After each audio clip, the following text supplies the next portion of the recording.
In the late summer of 1937, the small, idyllic English village of Blackwood is shaken by the arrival of a famous mystery novelist, Agatha Merriweather. Known for her intricate plots and unforgettable characters, Agatha's presence in the village stirs both excitement and curiosity among the locals. Her arrival is not just a visit, it is an event that will be talked about for years to come. Known for her sharp wit and her keen eye for detail, Agatha has come to Blackwood to recover from a recent illness and to find inspiration for her next book. The serene environment and the slower pace of life in the village are exactly what she needs to rejuvenate her mind and body. As she strolls through the village, she takes in the picturesque scenery, hoping that the tranquility will spark her creativity. The village, with its quaint cottages, cobblestone streets and old stone church, seems like the perfect escape from the bustling city life of London. Each corner of Blackwood holds a story, and Agatha is eager to uncover them. The charm of the village is undeniable, and she feels a sense of peace that she hasn't felt in a long time. The villagers go about their daily routines, seemingly unaware of the famous author in their midst. Ah, the Rose and Crown. This quaint little inn should be just what I need. Its cosy atmosphere and friendly staff make it the perfect place for Agatha to settle in and begin her recuperation. She is greeted warmly by the innkeeper, who shows her to a charming room overlooking the village square.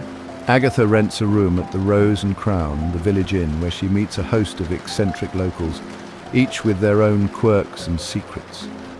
The inn becomes her home away from home, and she quickly becomes a familiar face among the regulars.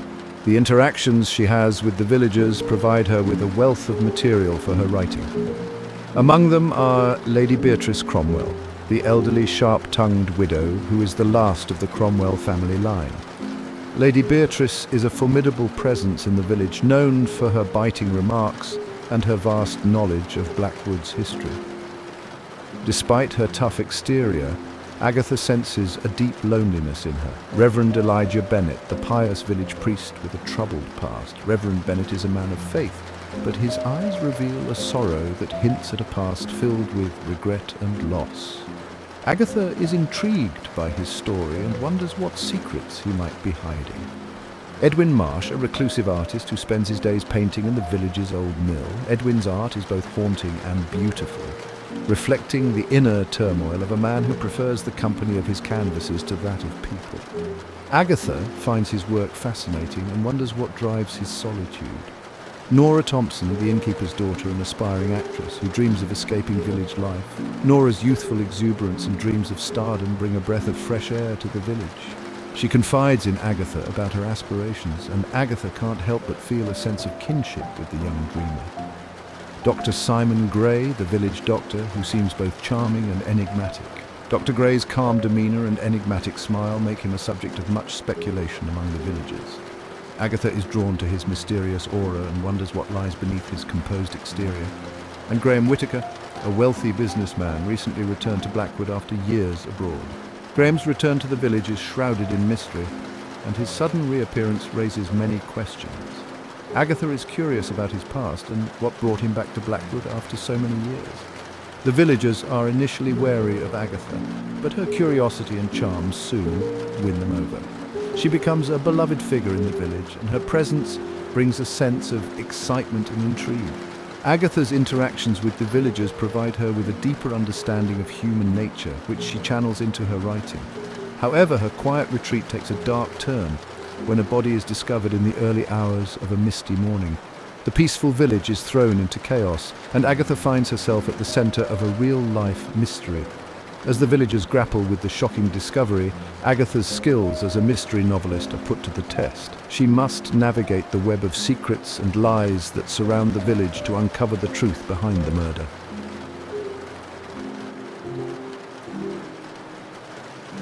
The village wakes to shocking news. Lady Beatrice Cromwell has been found dead in her grand crumbling mansion, Cromwell Manor. Her body lies at the foot of the staircase, her face frozen in terror. The scene suggests that she may have fallen down the stairs, but as the village doctor, Dr. Gray, examines her, he finds suspicious bruises around her neck and scratches on her arms, indicating a struggle. These marks, they don't look accidental. There was definitely a struggle. The police arrive, but their investigation is superficial. They're quick to rule it an accident. However, Agatha Merriweather, with her keen sense for the macabre, suspects foul play. I overheard Lady Beatrice at the inn just days before her death, mentioning secrets buried in the manor and a darkness that must never come to light. Intrigued, Agatha decides to conduct her own investigation, hoping to find the inspiration for her next novel, and perhaps uncover the truth behind Lady Beatrice's untimely death.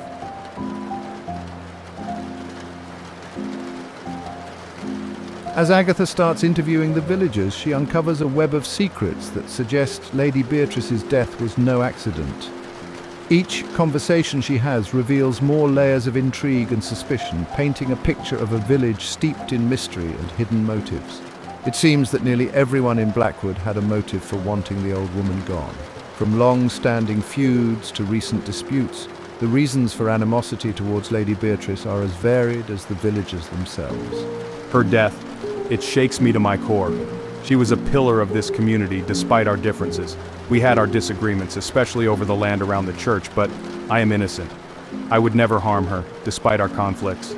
Reverend Elijah Bennett is visibly shaken by Lady Beatrice's death. His grief seems genuine, but Agatha can't ignore the tension in his voice when he speaks of her. Though known for his piety, it's rumoured that he and Lady Beatrice had a dispute over her family's ownership of the land around the church. This land had been a point of contention for years, with both parties unwilling to compromise. The Reverend insists that he is innocent, but Agatha notices that he grows nervous whenever she mentions the Cromwell family's history. His unease suggests there might be more to the story than he's willing to share. Edwin Marsh, the artist, was once engaged to Lady Beatrice's niece, who disappeared mysteriously many years ago. His connection to the Cromwell family is both personal and painful. Some villagers believe Lady Beatrice was involved in the niece's disappearance, and Edwin has harboured a deep resentment toward her ever since. His anger is palpable, and his art reflects the turmoil he feels. Lady Beatrice. She gave me gifts to keep quiet about something I saw years ago. I can't say more. The fear in her eyes is unmistakable. Nora Thompson had been receiving generous gifts from Lady Beatrice to keep quiet about something she saw years ago. The nature of this secret remains elusive, but it's clear that it holds significant weight. Agatha suspects Nora may know more about the Cromwell family secrets than she lets on. The elderly woman's reluctance to speak suggests a deep-seated fear of retribution. Lady Beatrice suffered from delusions, often imagining people lurking in the shadows of Cromwell Manor. Her paranoia was well known among the villagers. I did my best to treat her. Her condition was complex, and she often resisted my help. Dr. Simon Gray had been treating Lady Beatrice for anxiety and paranoia in recent months. His dedication to her care was evident, but so was his frustration with her lack of progress. He claims she suffered from delusions, often imagining people lurking in the shadows of Cromwell Manor. These hallucinations added to the eerie atmosphere of the old house. But Agatha senses that Dr. Gray's concern for his patient may have been more personal than professional. His demeanour suggests a deeper connection to Lady Beatrice than he admits. Graham Whittaker had returned to Blackwood shortly before Lady Beatrice's death, claiming to want to reconnect with his roots. His sudden appearance raises questions about his true intentions. However, Agatha learns that Graham is actually a distant relative of the Cromwell family and had been pressuring Lady Beatrice to sell him the manor. His motives are far from innocent. As Agatha digs deeper, she realizes that Lady Beatrice had been keeping a journal, one that supposedly contained the dark secrets of the Cromwell family. This journal could be the key to unraveling the mystery. The journal has disappeared, but Agatha suspects that whoever has it may hold the key to solving the murder. The missing pages could reveal the truth behind Lady Beatrice's death and the secrets she took to her grave. The village of Blackwood is a place where whispers carry weight and secrets are currency.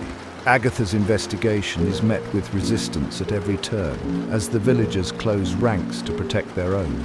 As she pores over old letters and documents, Agatha begins to piece together a timeline of events that led to Lady Beatrice's demise.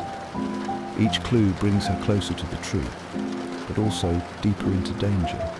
In a hidden compartment in the manor, Agatha discovers a cache of old letters and photographs. These items provide a glimpse into the Cromwell family's troubled past and hint at the dark secrets they've tried to bury. One photograph in particular catches Agatha's eye. It's of a young woman who bears a striking resemblance to Lady Beatrice's niece.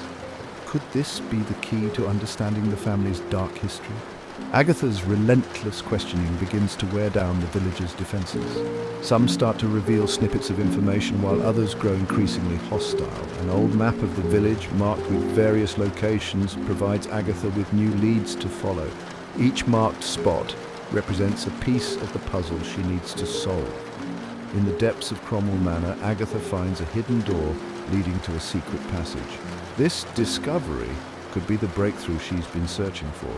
The passage is dimly lit and filled with cobwebs, but Agatha presses on, determined to uncover the truth. The air is thick with the scent of decay, and every step echoes ominously.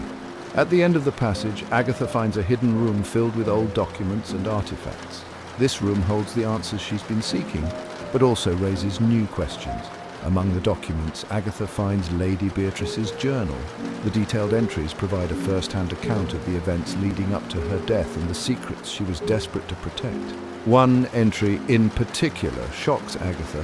It reveals a dark secret that could change everything she thought she knew about the Cromwell family and their history. Armed with this new information, Agatha confronts the villagers. Their reactions range from guilt to anger, but it's clear that the truth is finally coming to light. As the sun sets over Blackwood, Agatha reflects on the journey she's undertaken. The village's secrets are slowly being uncovered, but the cost of this knowledge is high. With determination in her heart, Agatha vows to see this investigation through to the end.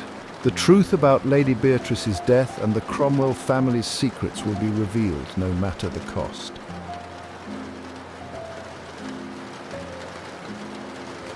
Agatha begins searching Cromwell Manor under the guise of helping with estate matters. The manor, with its creaking floors and shadowy corners, holds many secrets waiting to be uncovered. Each room she enters seems to whisper tales of the past, and Agatha is determined to listen. In Lady Beatrice's study, she finds a series of unsettling paintings depicting family members with faces twisted in fear, all by Edwin Marsh. These paintings, with their haunting expressions, seem to tell a story of their own. Agatha can't help but feel a chill run down her spine as she studies each one, wondering what horrors they might have witnessed. She also discovers a hidden compartment in Beatrice's desk, which holds an old photograph of the Cromwell family alongside a mysterious young woman. The photograph is worn and faded, but the faces are still recognizable. The young woman, however, is a mystery. Who is she, and why was this photograph hidden away? Who is this young woman in the photograph? Her presence in the family photo raises more questions than answers. Could she be a long-lost relative, or perhaps someone who played a significant role in the Cromwell family's history? Could she be the missing niece? The resemblance to the Cromwell family is uncanny, but without more information, it's impossible to be sure. Agatha knows she must dig deeper to uncover the truth. Agatha's curiosity leads her to the village cemetery, where she finds an unmarked grave near the Cromwell family plot. The grave, overgrown with weeds and barely noticeable, seems to hold a secret of its own. Agatha feels a sense of foreboding as she stands before it, wondering who might be buried there. She suspects this may be the resting place of the missing niece, but there's no way to confirm it without exhuming the body. The thought of disturbing the grave fills her with dread, but she knows it might be the only way to get the answers she seeks.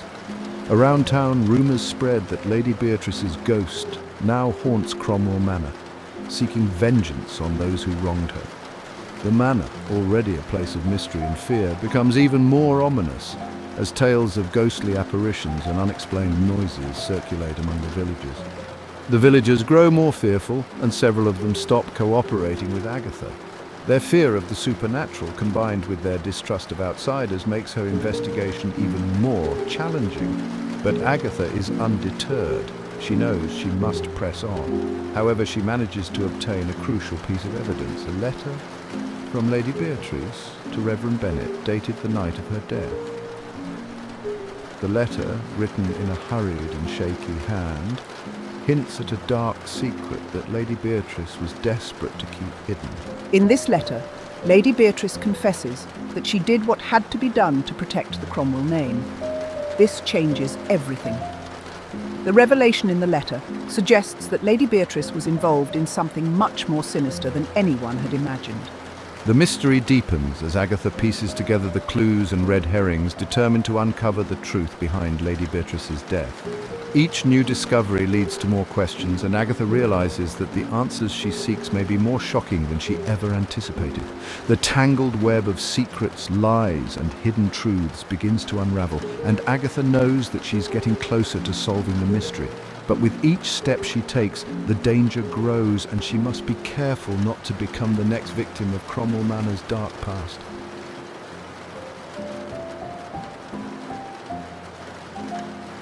Chapter 5. The Confessions. I knew about the Cromwell family's dark secret, but I had vowed to keep it hidden.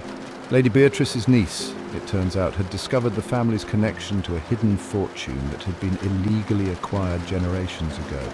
Lady Beatrice, she was willing to kill to keep the secret. And I looked the other way, bound by my promise to the family. Edwin Marsh admits he has always believed Lady Beatrice had something to do with his fiancée's disappearance, but insists he would never kill her. He simply wanted answers. Agatha, I witnessed Lady Beatrice's niece's murder as a child. Lady Beatrice had been paying me ever since to keep me quiet, fearing that if the truth came out, it would destroy the family's reputation. Chapter 6. The Twist.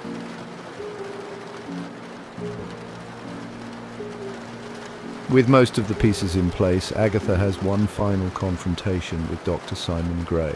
Agatha, I had become romantically involved with Lady Beatrice's niece years ago.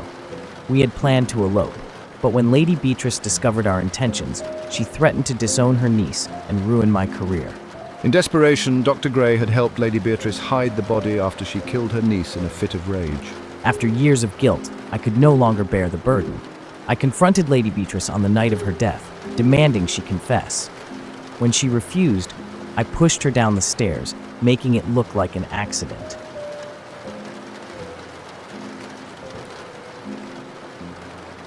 Chapter 7. The Final Revelation. Just when Agatha thinks she's solved the case, she discovers a final letter in Lady Beatrice's desk, addressed to Graham Whittaker. The letter reveals that Graham is not only Lady Beatrice's distant relative, but her illegitimate son born out of wedlock and kept a secret for decades. Lady Beatrice had refused to acknowledge him, fearing the scandal would ruin her, but Graham's return had pushed her to the brink. Agatha, I knew the truth. I had planned to confront Lady Beatrice with the letter the night she died. However, I arrived too late, only to find her dead.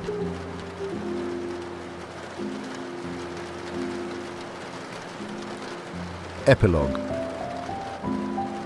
With Dr. Gray arrested and Graham's identity revealed, the mystery of Lady Beatrice's death and the dark secrets of the Cromwell family finally come to light.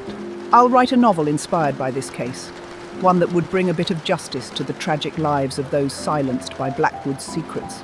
As she leaves the village, Agatha reflects on the complexities of human nature, knowing that the idyllic village of Blackwood will never seem as innocent as it once did.